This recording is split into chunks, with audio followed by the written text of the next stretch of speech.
A dinosaur skeleton came to life, and wildly wagging its tail, the man tossed a bone, and the dinosaur scampered off like a puppy. The man sat down to rest, when suddenly something struck his face. A group of miniature primitive men stood on the table, bows drawn, aiming arrows at him. The man blocked the attack with his palms. Glancing up to see the miniature workers in the display case had also come to life, he looked down to find his feet swarmed by countless tiny primitives. They bound his legs with ropes. The man fell backward, landing directly inside the display case. He broke free from the ropes, only to find another miniature army appearing on the floor, now viewing him as a giant enemy, with nowhere to hide.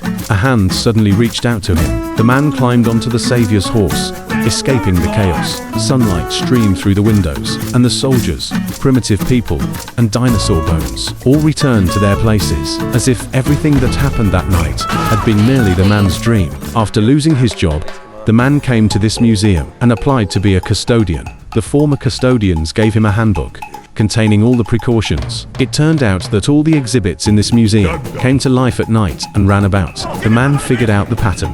Before the dinosaur skeleton came to life, he tied the bones to a remote-controlled car, and the dinosaur immediately followed the car away. He also tossed a lighter to the primitive people who used to drill wood for fire.